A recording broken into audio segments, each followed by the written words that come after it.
So, at ito naman mga boss, mapunta naman tayo sa technologies and may mga kasama tayong mga guests ngayon. Di ba, Jules? Sobrang fascinated tayo sa technology ng Japan. Kaya naman, ngayong araw, to discuss more about the technology and the partnership with Japan and professors with Japan. Together with us is the Chairman and President of Philippine Chamber of Industrial Estates and Ecozone, si Mr. Rodel Emmanuel Adiviso. Tama po ba? Yes. Okay. Good morning, boss po. Good morning. And together with him is also the partner in Japan, Mr. Kazuri Nori Kato. Ohayo gozaimasu. Ohayo gozaimasu. Ohayo gozaimasu. Good morning. Let's start about the two topics here, the technology and the industrial with Japan in partnership with the Philippines. Can you tell us something more about that? Yeah. And then I think in the semiconductor or any other electrical industries now facing a turning point. All right. And also in the Philippines, your population is increasing, and then you may have a lot of problem of pollutions or lack of energy. Those kind of things we have in Japan. We have a lot of experiences. And then I would like to pass those kind of informations, expert experiences or wisdom to Philippines, and then to assist to produce or create new company or new industry in Philippines together with him. All right, sir. Of course, technology was made to make life more easier and to be more efficient and all. So, how do you think about the technology now? How would it make our lives as of now more efficient and effective? So, do you think the technology of Japan has increased further that could benefit the technology here in the Philippines right now? Yes, of course. And then in case of my sense, in the semiconductor technologies or sensor technologies, and then plus some kind of a nature power, it should be combined together, and then you should modify which will fit to Philippines climate or culture, and then you can make new values. And then this is my ideas. And then we have a lot of advanced technologies. However, someone you cannot use it in Philippines. It's because atmosphere or circumstances not fit. So those kind of communications and discussion I'd like to have with him. All right. So these are the different technologies that you would like to bring here in the Philippines. Yeah. Okay. What do you want to highlight with those technology that you are bringing here? Is it the natural resources? Because we all know, Jules, diba? Marami tayong mga natural resources dito sa Pilipinas. Sobrang dami. Yeah, in the case of especially in Japan, the small companies, they may have a lot of good technologies using nature power, and then also the bio, and then those kind of new technologies, and then together with the Philippines to grow and then modify and then to be industrialized. So for example, how do you think about this one? Okay, meron silang dalang sample. So this one, I think, Jules, dirty water. Dirty water yan. So makinig na may lupa. Oo. May lupa siya. May lupa. Okay. So, what will this do now? Okay, right? Yeah. And then this one, just only tap water in the hotel. Tap water in the hotel And with then soil in the Manila land. Manila land. And then could you pass this Manila one? land. All right. Yeah. Okay. And then this one is very dirty. And then Okay, just we can see small piece of this powder. What's that? This one That is powder. Okay. But this one is natural, and then ash of a Japanese volcano. So ash from a Japanese volcano. Okay, And then not they don't specific have here. any additives or chemicals. Just Okay. a natural one. Okay, all natural. Yeah. And then put this one, something. So nakita natin naglalagay ng volcanic powder dun sa maruming tubig. At hindi siya ganun karami nilagay niya, konting-konti lang talaga. So Miss, could you shake and then agitate this one? Okay. Can be magician or no, I'm not sure. Ayan mga boss, tingnan natin kung anong mangyayari. A little bit strong, yeah. Ayan naman. So nasasaksihan natin na yung maruming tubig talagang naghiwalay na siya. Nakikita natin na umaangat yung malinis na tubig.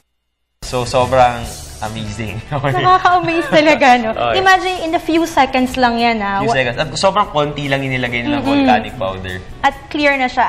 May I ask, is this good for drinking, or? Basically, you can drink just on the top of the water and then already clean.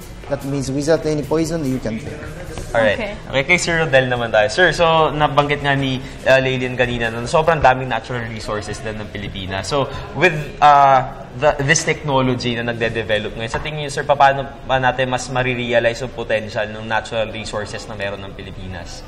Well, with the partnership with the experts coming from Japan and our own natural resources, we'd be able to intelligently develop this fund.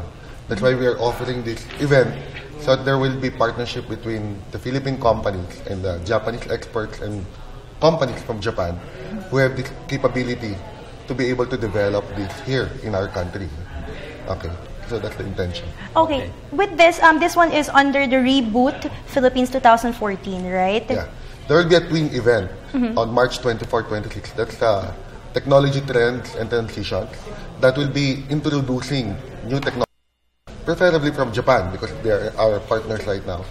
And Reboot Philippines, an investor summit that the Philippine Chamber of Industrial Estates and Economic Zones is actually doing it, to be able to highlight that the country is ready, prep up to accept investments. Okay, so there will be discussions on different areas, no? To be able to highlight the potential of the country. May I ask po, what are the discussions or the programs that is laid here dito sa project or sa partnership na ito? We'll be tackling about one, investment promotion incentives. Number two, we talk about the PPP, private-public partnership. We will be talking about the roadmap on the BPO, the roadmap on manufacturing, and all the other alternative locations where investors can put their manufacturing or facilities, no, in the Philippines.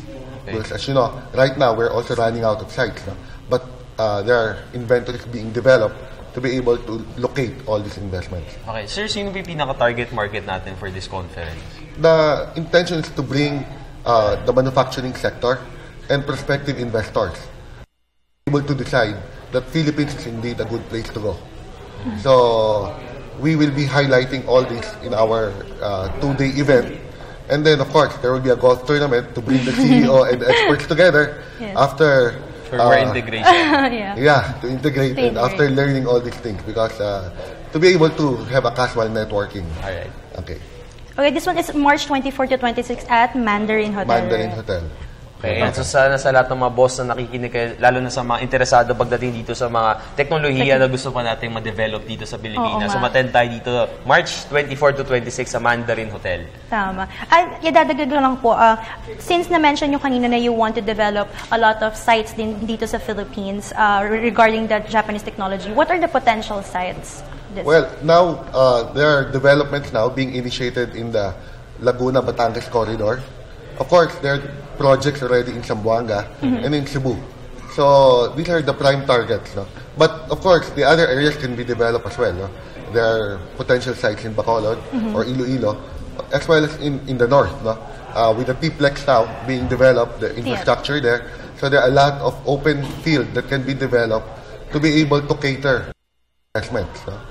Okay. Unlike before, we have limited infrastructure, but now I believe there are projects being initiated by the government that can be that can address the location of these industries. No? Okay. Sir, yung program po na to, gaano po ba katagal yung duration niya? I mean, meron po ba kayong target date na by this time dapat na-achieve na yung something na may goal po ba kayo na sineset for the Philippines na maabot nila?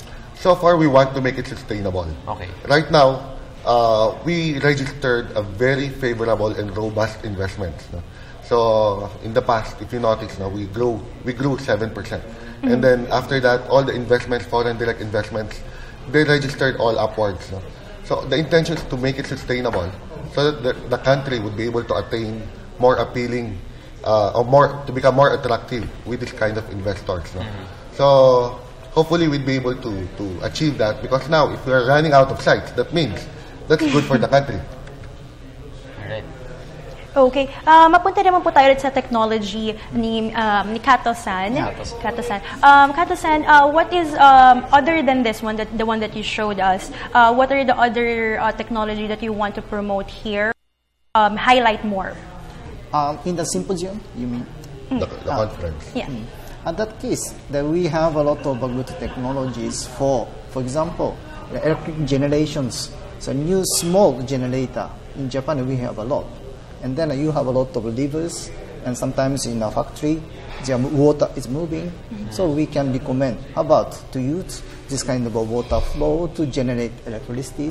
Those kind of new ideas we have, but those kind of idea cannot be realized in Japan because we have a lot of restriction of a law, something like that. But in Philippines, together with government and then of this, maybe much different result can be available in Philippines. So the semiconductor technology, sensor, and the IT, nature power, and then a new technologies which is born in Japan, we would like to discuss. Both side discussion is important, not only one way. This is my idea. All right, sir, for the registration details of the conference itself, of course, we have viewers definitely now who will be interested to attend this conference. So, do we have any registration fee to participate in this That's kind conference? of practical symposium operation. I asked him to manage this because he's a professional in Philippines. We know Japanese case, but it's better to follow his idea. This is my opinion. Is there a registration fee po ba, sir? Or Yeah, there's a minimal registration fee to cover the overhead. No? We'll be flying in these experts from Japan. Maligayang pagbabalik sa Good Morning Boss. Siyempre, kasama pa rin natin mga kaibigan natin na sila Sir Kazunori Kato at si Sir Rodel Adviso. So, medyo naputo tayo dahil sa technical problems. Pero siyempre, papatuloy natin yung discussion natin, Leilin. Okay, naputol tayo dun sa registration po. Can you just address the public the registration on March 24 and 26 sa Mandarin Hotel and the last message or your messages to our televiewers? Okay, we have actually our website, no, the pcie.org. But the intention is to bring or to create a forum wherein, in partnership with our Japanese experts and our local investors, to learn about what's happening in the Philippines, where to invest, and what are the incentives available for them, so that they would be able to be more confident in investing more in the country, no? As well as the foreign investors to locate in the Philippines. Okay. And how about you, Kato-san? Yeah. What is your message to our televiewers? So anyway, I would like to discuss and then communicate and then the Philippines peoples to confirm by your eyes and then modify which will fit to your life. This is my message. Okay. Maraming salamat ulit po. The Chairman and President of the Philippine Chamber of Industrial Estates and Ecozone, Mr. Rodel Emmanuel Adviso and Kazunori Kato. Maraming salamat. Maraming salamat po. Thank you. Alright.